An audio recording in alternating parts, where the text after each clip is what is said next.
Ethan, how you doing, man? I'm good. I'm excited to talk about this idea. We've only had a few. Before we get in the idea, I've got an axe to grind with you that I got to bring up here. Shoot, man. Calvin, and I apologize that you got to listen to this. Ethan and I fight all the time, and it's just it's part of the relationship.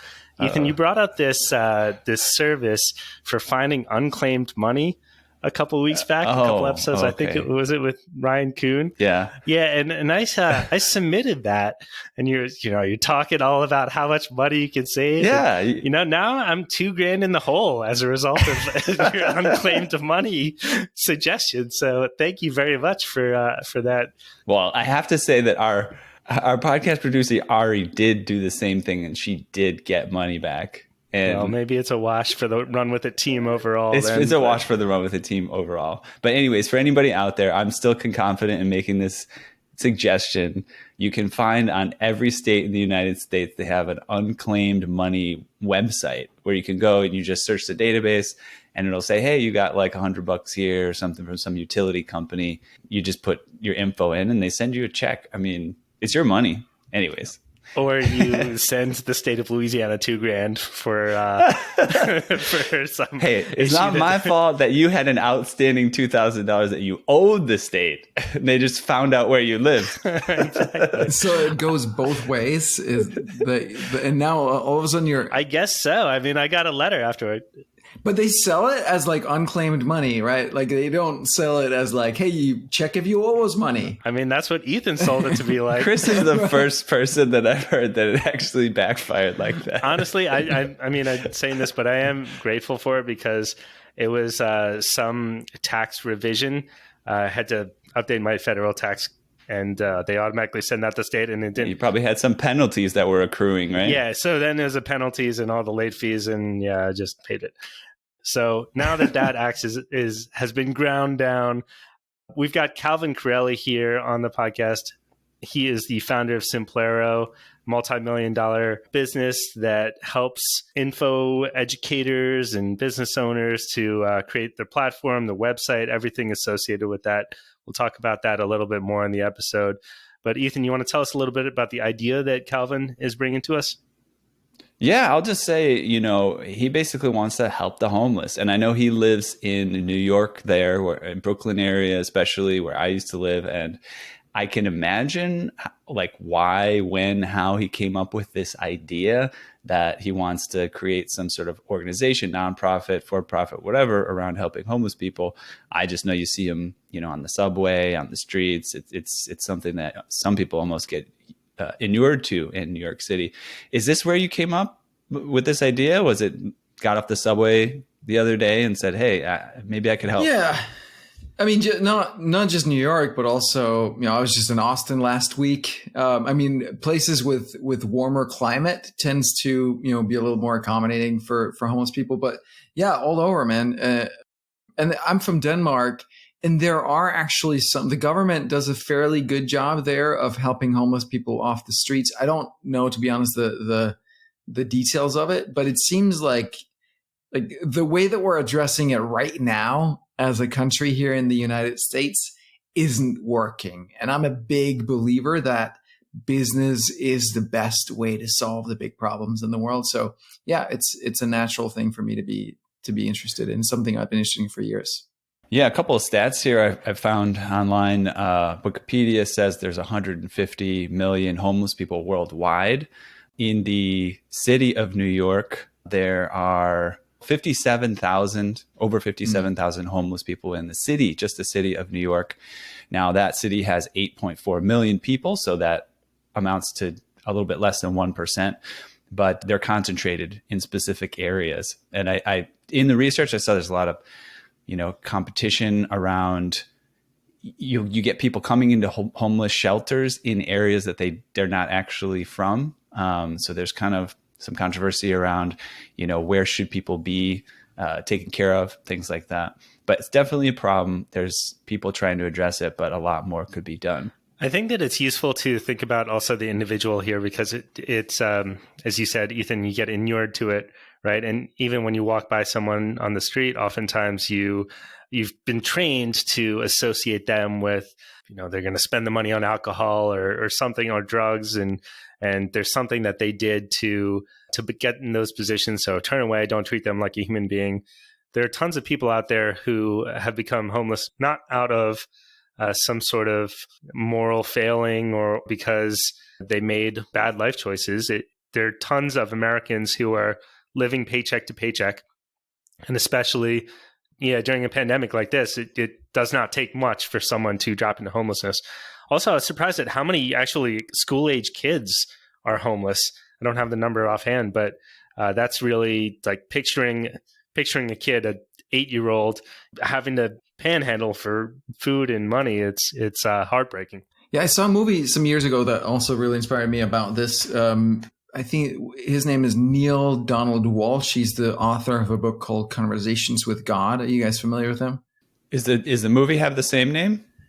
I forget what the movie's name is, but it's basically his life story. And what happens is that he ends up being homeless because of something, right? And it's like just this chain of events, and like he can't pay rent, and then he's all of a sudden on the street, and like he loses his job. And then the difficulty of getting back into the labor force, right? Because like if you don't have clean clothes and a shower and not shave, right? And you go into job interviews and it's a little like not the kind of thing that people are looking for necessarily. And then I think there's a moment where he actually managed to clean up and go to the job interview, and then they discover that he's homeless. And then like, so it's like basically, solving that problem, right? Giving people who want to get back to work, get back into normal life, giving them a path to doing so. It seems to me like this would be a government program. The government should do a better job of this. And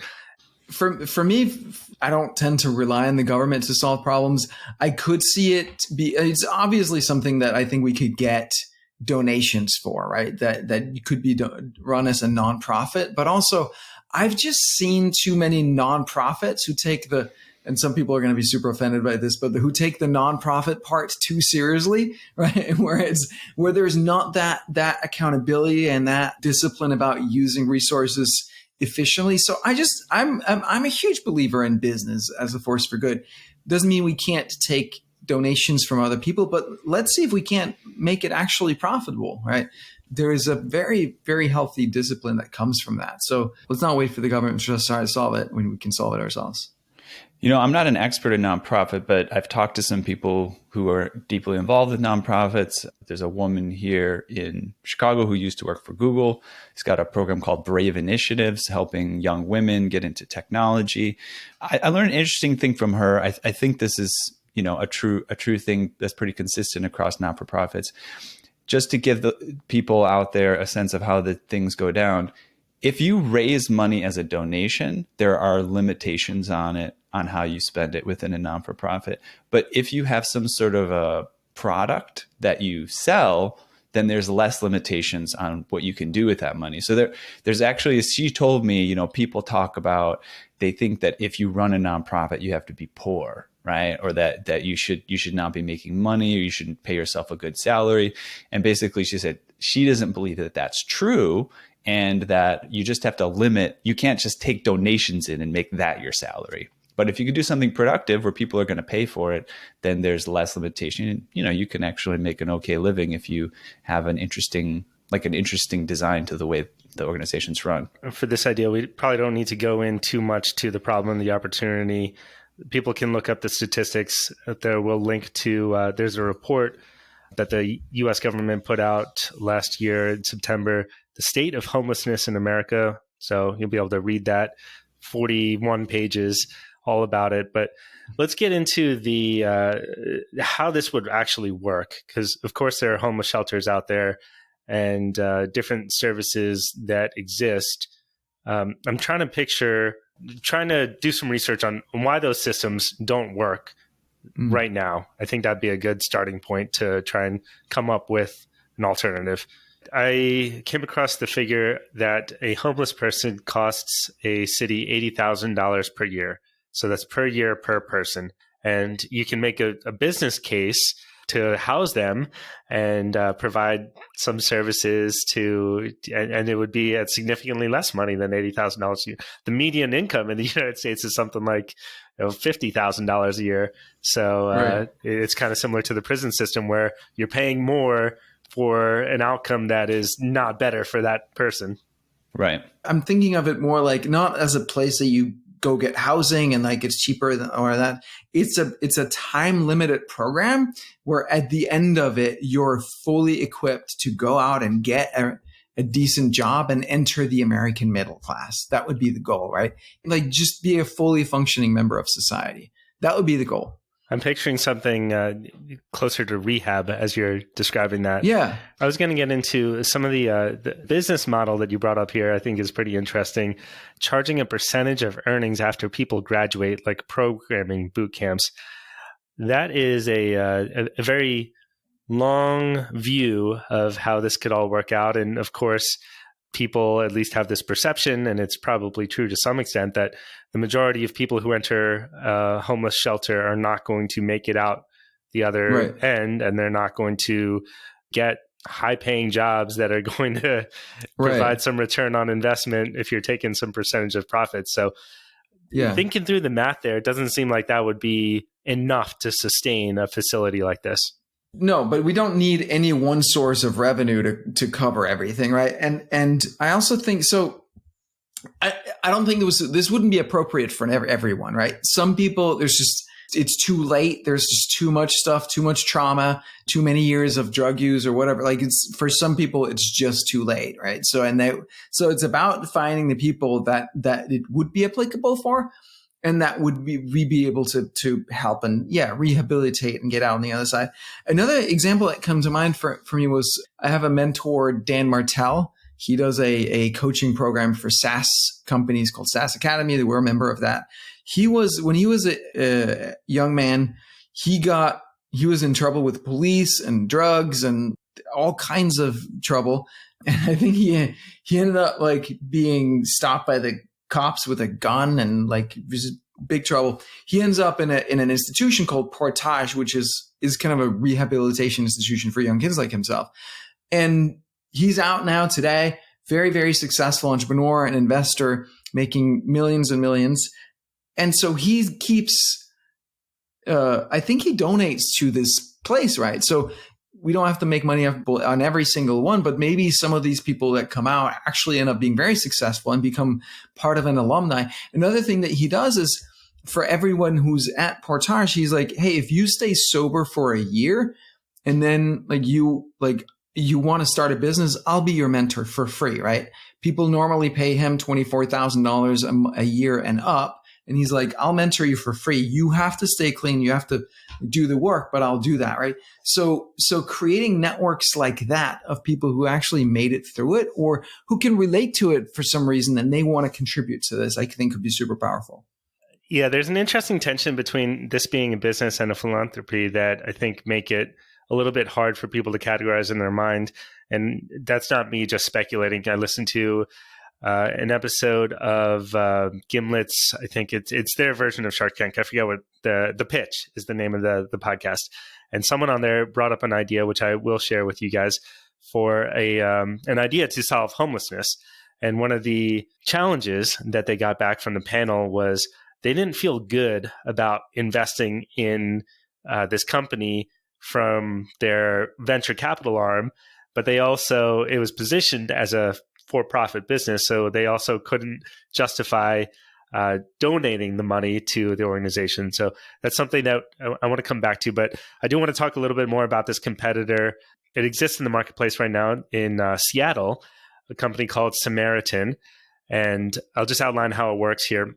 They have provided homeless people with beacons, and I think that these are RFID type beacons, and people in Seattle can download the app, Samaritan, and as you walk by, if you're close to a homeless person, your phone gives you a notification and you can read the homeless person's background. It humanizes them. You hear how they got there. You hear what they're looking for money for, and there's no cash involved. So if you wanted to contribute to that person, then they get that they get those funds stored in a separate account, which is managed by a licensed person who can be responsible for that. They have to check in with that person at least once a month. They can use those funds for groceries and medical expenses and maybe security deposits for rent. It's really interesting and comprehensive, seemingly well thought out solution that's out there. And that's also in the for-profit space. But as I said, the challenge that they're running into is how do they position themselves to either get investors from a for-profit side or get donations? And they have not figured that out. The way I think of it is I saw a quote from John Mackey, the Whole Foods CEO. It's like, a business shouldn't exist to make a profit. A business is here to fulfill some kind of mission. And in the process of doing that, we need to make a profit just because that's how we are sustainable. But it's not the goal of the business to make a profit. So in the same way here, the goal of the business isn't to make a profit, although if we do, that's great, right? But the goal is to fulfill the mission, and the profit motivate is just what I found is, and I mean, what we've all found, right, is that the profit motive is what incentivizes people to be innovative and be creative and be conscious about how they use their resources. It forces a certain discipline. Like this year, I've just been through a situation where we wasted a lot of money because we just had too much money. We had money to waste. If we didn't have that money to waste, we wouldn't have wasted all that money, right? And so there's a lot to be gained from having that constraint on the business, I feel like.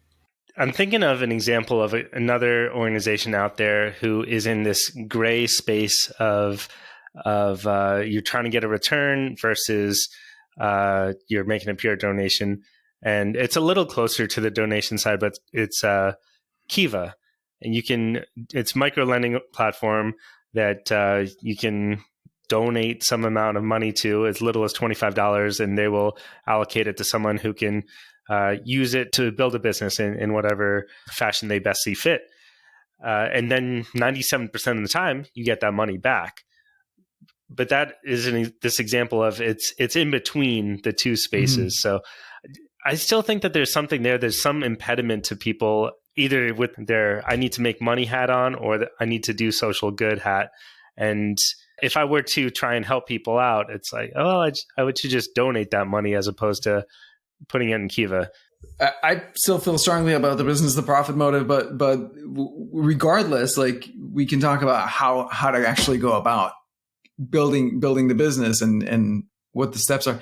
Because I agree, like the first step that I would do is go talk to as many homeless people as I possibly can and try to figure out like how do they end up where they are. And that's another huge benefit is like really learning about what happened, what are these backgrounds, so that we can trace the problem even further back and start to address some of those failings, right?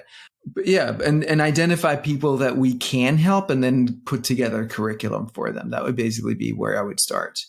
And then what would that actually cost? How many? Like I would do a pilot program with the first like 5 or 10, right?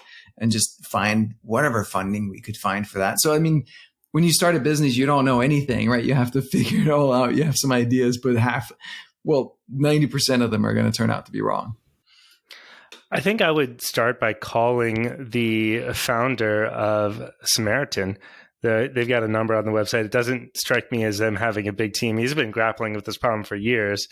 And the impression that I had, at least, was that he was pretty forthcoming with information and would want other people working on this. There can't be enough people. It's unlikely that there would be too many people competing in this space that you are going to drown in competition. So if you can get some insights from him and jumpstart this, that would work. And you mentioned before, like the existing homeless shelters that are getting government funding, right? It seems like that would be relevant to talk to some of them as well. Yeah, find out what their situations are. I have a couple of homeless stories that come to mind where I might have had a personal experience. One was a student that was a TA for me when I was teaching statistics at the university at Hunter College. And what's interesting about his situation, perfect candidate for rehabilitation. And was completely unaware he was homeless. He had a home at the point that I knew him, but he was still facing difficult situations.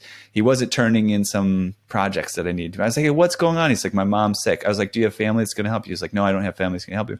All of a sudden I found out he's this, basically like a genius kid who wrote a book already. And, he was homeless at one point. And then I have another story of just helping some people who were looking for some food, something to eat in the train station one time. And it was an older woman and her granddaughter. And, I think it was, what kind of food do you want? And they picked the most unhealthy food in the food court, which, I just go ahead and get them the food that they're going to eat. But it's like, there's a lot, I realize there's a lot to break through here. You eat food that's not good for you. It's not going to help. Her her granddaughter was diabetic. So, and she was eating, got a soda, right? And these things are not going to help her development, help her brain. What I think though is interesting is to find families that are homeless and find those families that have a kid that's probably putting in overtime trying to help their family anyways. And that's a lever, right? Where you have someone who's not so steeped in difficult scenarios and has the malleability in their mind to get somewhere and maybe help their family out because they have an insider perspective. It might be an interesting place to start. The other thing that came to mind as Calvin, you were bringing up the idea of talking to homeless people. I think that talking to social workers would be very helpful too, because they've had years of experience talking to homeless. You can get that information distilled from them. So we often talk about, in terms of starting a business, when would you give up, right? When would you say, oh, okay, I'm going to throw in the towel on this? I'm trying to think of metrics for this particular project where you might say, okay, it felt like a good idea, but I've gone far enough and maybe I just don't have any innovations in this space. Yeah. Maybe I would work on it for a certain amount of time. Yeah. The way I think of it is I've read an essay by Paul Graham years ago, over a decade ago, that really influenced me, which the title was No Startup Ever Died Mid-Keystroke. Key point being, these are tech startups that he invests in. Point being, as long as you're still coding, as long as you're still typing, as long as you're still working on it, startup hasn't died. You may have run out of money. Your investors have given up on you. Everybody, all your mates have left. Your co-founders have left. But as long as you're still working on it, the startup's not dead, right? And for me, what that means is also, if you're working on something that you believe is a key part of your life purpose, then you're going to keep working on it. And if you don't feel like your startup, your business is part of your life purpose, what the hell are you doing? So that's sort of my take on it. And so for me, it would be, this problem is big enough that if I commit to contributing to solving it, then I'm going to stick with it till I figure it the hell out. What comes to mind for me is this. I don't think that this would be an idea for a beginning entrepreneur. It's very simple sounding, but the customer base, so-called customer base, is as challenging as you can imagine, right? They're disconnected all over the place. A lot of reasons that it would be difficult to be able to predict success, and it's so much reliant on human emotion and psychology and all sorts of things that you can't control, that it seems like it might be someone like you who, after starting a super successful company and maybe you decide to sell Simplero at some point, and you have the experience and the perspective to be able to jump into a calling like this, because you wouldn't be going into it for the money at that point. Not going to sell Simplero, but yes. No. Do you think that's true? Do you think that that it takes an established entrepreneur to be able to do this? I don't think that it does, but I can see why you're thinking that. Like I can see the logic. I think that it could be relevant for a seasoned entrepreneur, but I also think it could be something that like a young person with passion, a stronger passion than profit motive, and who's up for a challenge would throw themselves into, right? I'm thinking of Zach Babcock, who came on our show, who's a ex-convict who, has built he's built podcasting business, and embraced, his past as part of his story, when he initially thought it was something that would be difficult for him to get past. And he talked about starting an organization that would help prisoners when they get out of prison doing rehabilitation. And I think something similar you can think of here too, in terms of when you're going to stop is, and how big is it going to be? It can be a small thing too. It can be a thing where it's like a very tight knit group of people who were homeless and have become a community for each other and are really all dedicated to reaching a certain level, and I think that could be not only more manageable, and you could screen and you could filter much more easily, but it might be really you could have a level of engagement and excitement around it, being able to pay attention to the individual stories of the people that are part of it. So that's another way that you could address that. That's interesting, because I was unconsciously falling into the trap of you have to solve the entire problem or don't go after it at all. And you can't solve the entire problem. Even if you were to try, you're not going to eliminate homelessness for, I think you said 150 million people worldwide. There's a great book that I was reading recently. It's called Designing Your Work Life. And it's written by a couple of folks that teach at Stanford D School, which is the design school. And they've written 2 books, Designing Your Life, Designing Your Work Life. I forget the exact parameters, but they talk about how you want to decide how much is impact a factor in what you do, because it could be that the meaning is more important than the impact. Right. So some people, they want to help millions of people. Some people, they want to help 3 people, but they really want to feel that they're having a direct impact. And so that's something really seriously to think about. It doesn't have to be one or the other. You might want to choose, what you focus on. I mean, with Simplera, we have a lot of customers who are have no ambition to create the next Facebook or some big thing, but they want to have a business that they can support their family and they can support their tribe, right? Their customers, their clients. And I think this is something that could be bigger, but it could also be like a franchise model, right? So that the franchisee, their ambition is just to do something good for their neighborhood in a way that actually they can make a living out of, and everybody profits. There's so many ideas that you could have brought to us. Of course, I'm sure you've probably got hundreds or at least dozens that you could share. And you chose this one to bring out. Why? Because it's one I've thought a fair bit about, but I'm not doing anything about it. So it seemed to fit the bill. And it's something that, every time I walk past homeless people, it's something that I'm thinking about, right? That I'm reminded, just noticing, studying, and just thinking hey, what would I do, right? Because, whether you give money or you don't give money, it doesn't actually solve anything. So what would solve this? I'm going to tread into dangerous territory here. I would venture that you and I have different political beliefs, which is, they're completely fine, of course. But I would love to hear more about how you just how that lives in your head. Because to me, I just cannot imagine someone with the other teams of political beliefs bringing this idea to our show. Right. What team am I on and what team are you on? Yeah, I think let's make it clear to the conversation. I think in doing research, he may have seen that you had been an advocate of the Trump administration, maybe even still, fighting to keep Trump in the office, versus someone like Chris, who's on the opposite side of the aisle in terms of who they're voting for. And I think it's interesting the way you phrase the question, Chris, because you think maybe you have different political beliefs, and sometimes maybe not. You might vote for different people and have similar political beliefs, which is interesting. I know Calvin's interested in uniting across domains between blue and red. But I think that's where that question comes from. I think it comes to the question of wait, you might have voted for, even though you can't vote in the U.S., you might have voted for that guy that I didn't, but you have this compassionate idea that I really think is interesting. You bring that to the table. How does that work?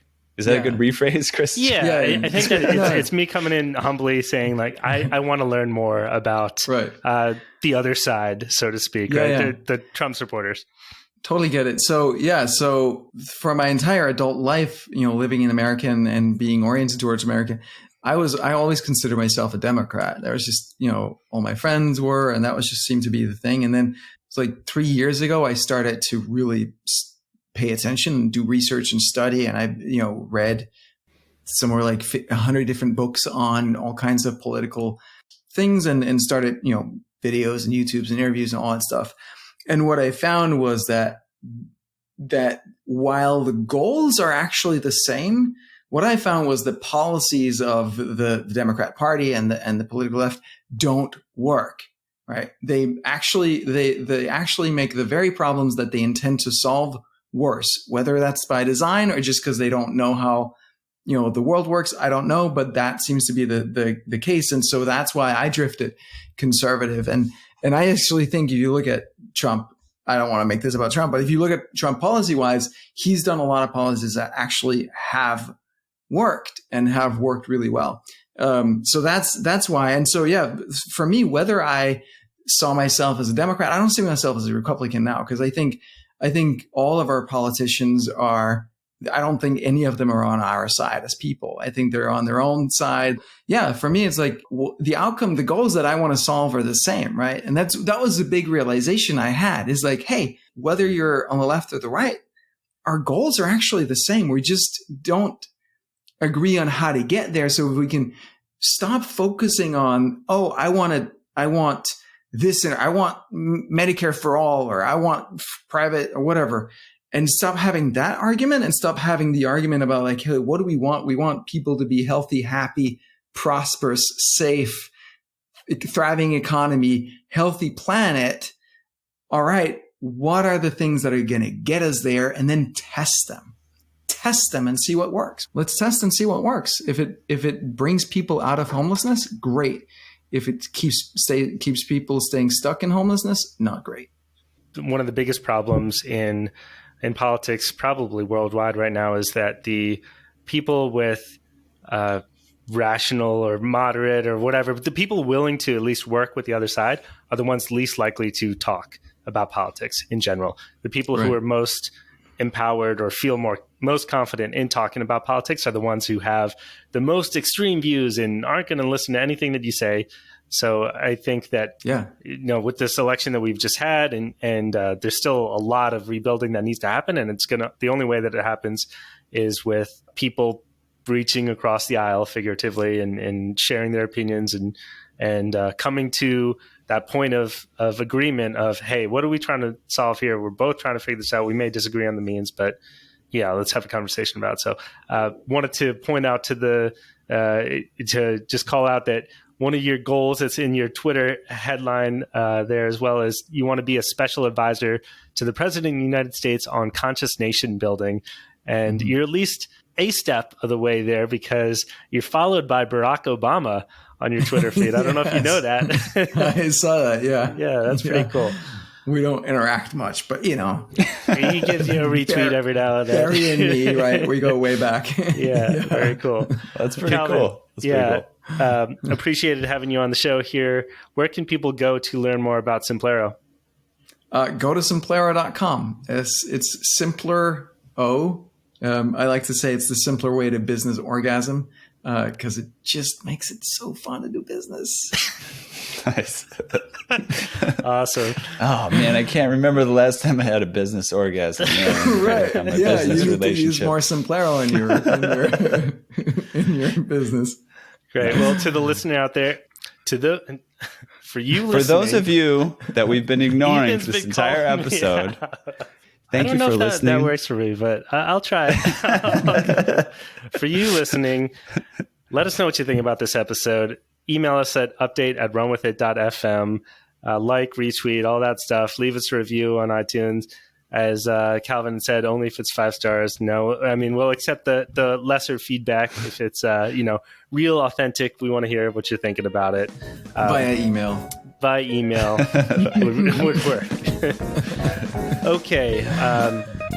And until next time, to the listener, we will catch up with you next Thursday.